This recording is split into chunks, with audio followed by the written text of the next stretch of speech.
Hi, it's Dwyer, gamblersadvisory.com, a free site, bettingangle.us, a free site. It is August 30th, 2023.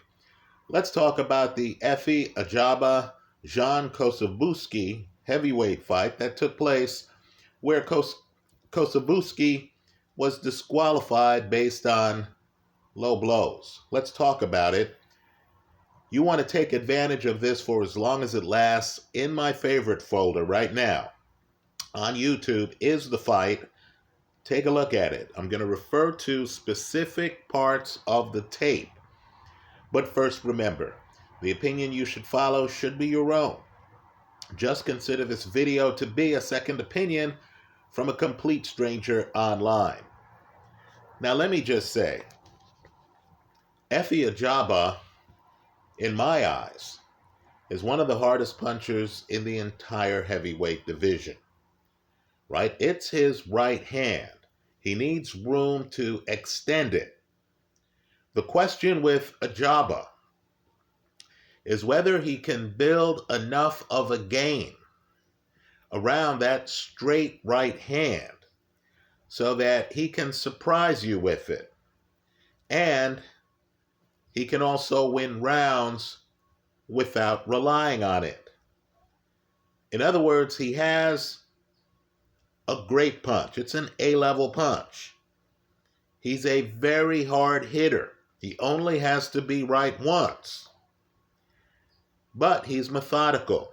He's clunky. He can be outboxed by world-class talent. Opponents who know about that big right hand can stay on his left side. Right? Ajagba doesn't have the great left hook. He has a problem at mid and short range. He needs you outside.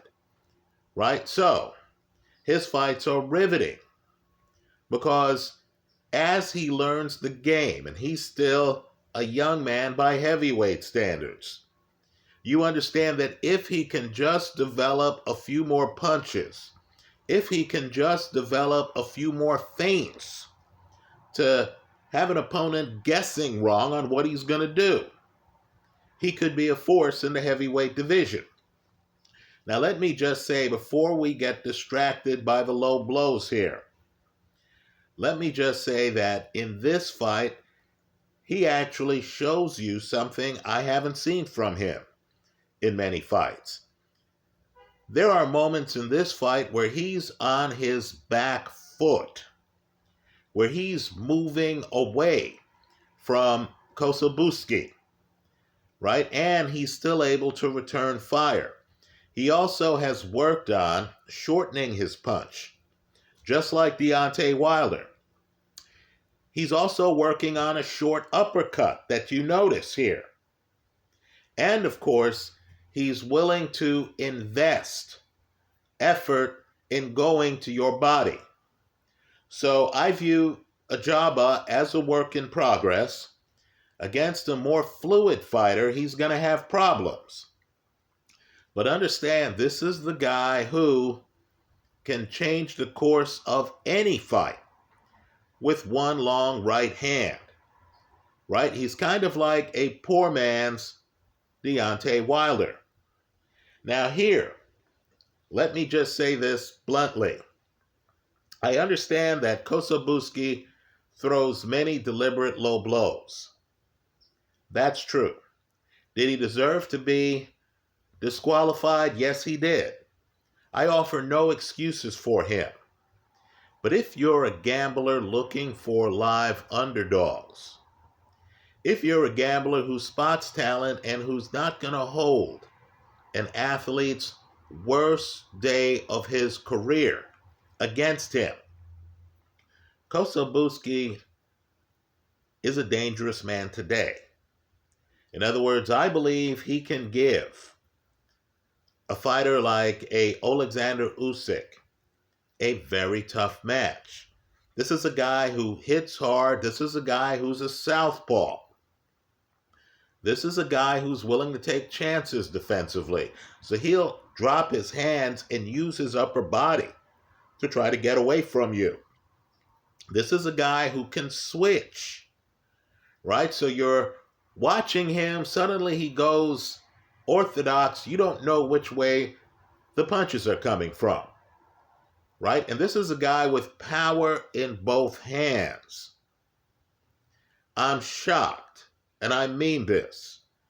I'm shocked that there was even talk of him being in the ring against Big Baby, right? I'm not sure if Big Baby is ready for this level of cagey veteran southpaw, right? Kossobutskiy is a load. He's an excellent body puncher. Now, in this fight, what I want people to do right here, and I'm not saying Kossobutskiy didn't deliberately hit Ajagba numerous times below the waist and didn't deserve the disqualification. But I'm going to name 3 times right here, and I want you to go to the video in my favorites folder after Kossobutskiy gets 2 points deducted. You're going to notice at 8:19 of the video, 8:48 of the video, and 9:36 of the video, low blows from Efe Ajagba. Folks, the misconduct in this fight was bilateral. Now, sure, Kossobutskiy should have been a professional about it. One of the reasons why guys have corners is so between rounds, the corner can complain to the referee and can say, hey, this other guy is hitting our guy low. You need to start calling it on the other guy, right? Understand, Ajagba gets a warning for a low blow. I understand Kossobutskiy's frustration and feeling that he's fighting in Oklahoma, out of the country that Ajagba, a Nigerian, has been fighting out of. So I'm sure Kossobutskiy, after crossing the Atlantic, after sorting out his visa problems, felt that he was fighting in Ajagba's backyard, right? We get all that. I understand he thought he was being hometown. He thought the other guy was getting away with low blows. The referee did lose a little bit of control over the fight. Still, Kossobutskiy should not have been so relentless in loading up and throwing low blows on his opponent, right? Let me point out too, I believe the referee misread the level of anger, right? At one point, the referee, after Kossobutskiy gets hit with a low blow, the ref separates the fighters, looks at Kossobutskiy, who's already had a point deduction, and says to him that that low blow from his opponent, Ajagba, was unintentional. Right? I'm sure that further inflamed Kossobutskiy. Now, I'm not blaming the referee for Kossobutskiy crossing the line. You can't have the kind of misconduct, the kind of deliberate low blows, right, on loaded up shots that Kossobutskiy was throwing. But what I am saying is that this is a talented fighter who hits hard, who has pocket presence, who can shorten his punches, and who invests in the body, usually above the waist. Right? So I believe gamblers here need to circle Kossobutskiy's name. Right? I have no doubt that the powers that be are going to fine him, perhaps suspend him.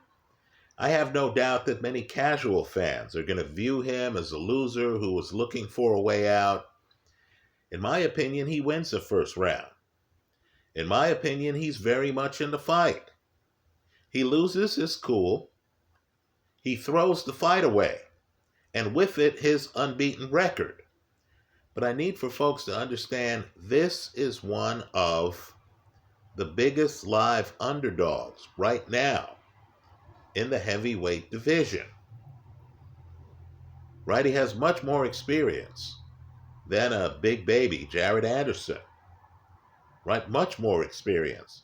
Some of these orthodox guys are not going to know how to handle a southpaw.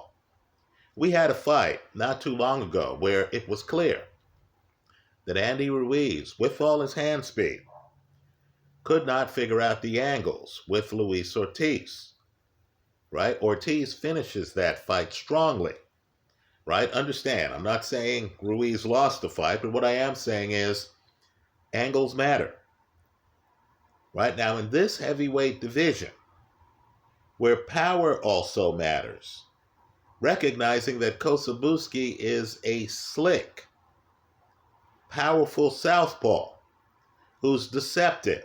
I know his legs look heavy, but understand his movement is excellent, right? He can be on the left side of the pocket. He could be on the right side of the pocket. His punching style is unorthodox. So as he throws a punch, you don't know where the punch is going. Might be up top, might be to your midsection, right? In this heavyweight division, you need to circle his name as a live dog. Don't be thrown off by the fact that he had the worst night of his career against Ajagba, and he let his frustration and anger lead him to a disqualification. Right? He's dangerous. Let me also say with regard to Ajagba, and understand there are two schools of thought on him. During the telecast, Hall of Famer Timothy Bradley pointed out that if Ajagba lost this fight, he might have lost his promotional contract. In other words, there's some looking at Ajagba, who's still young by heavyweight standards, and who are saying this guy is too methodical. He's too predictable. He's too long right hand centric to be a star in the division. Right? My point is simply heavyweights age more slowly. Right? As you look at the tape of the fight, notice Ajagba's uppercut. Notice how Ajagba is now shortening his punches. He's at a stage in his career where he understands he's fighting world-class competition, not club-level competition. Right? While admittedly, Ajagba is a work in progress. There's no question about that. Just understand that so too, at this stage, is Anthony Joshua. Right? If Ajagba can just figure out how to come up with a left hook, and if Ajagba can just figure out how to not have his punches stray low. And again, you'll notice Ajagba throw, and I'm being charitable here, I'm just pointing out 3 low blows he threw. He throws at least 2 other low blows in this short fight, right? If you want to see 3 low blows by Ajagba, in my opinion, and I'm someone who believes the Daniel Dubois punch on Usyk was legal. But here, 3 low blows from Ajagba are at the 8:19 mark of the video I have of the fight in my favorites folder, the 8:48 mark, and the 9:36 mark. Right? If Ajagba can just figure out how to go to the body without going low, I think Ajagba could be in the mix in the heavyweight division for several years. Right? He certainly has the straight right hand to be in the mix. He just has to figure out how to put skills and techniques around that right hand. It's clear he's put in a lot of work. In any event, if you get one takeaway from this video, other than that Ajagba's improving, it should be that Kossobutskiy is a better fighter than he showed here. I thought he had a shot at winning this fight. Right? Had he not let his anger get the best of him, I think he would have won this fight. He seems more advanced to me than Ajagba right now. Understand, Kossobutskiy is 34 years old. He's in his prime. And understand, you have some heavyweights right now who are either on the wrong side of 40. Think Luis Ortiz. Or who themselves are somewhat defensively challenged. Right? That's how I see it. Let me hear from you. I hope you leave your comments in the comment section of this YouTube video. Thanks for stopping by.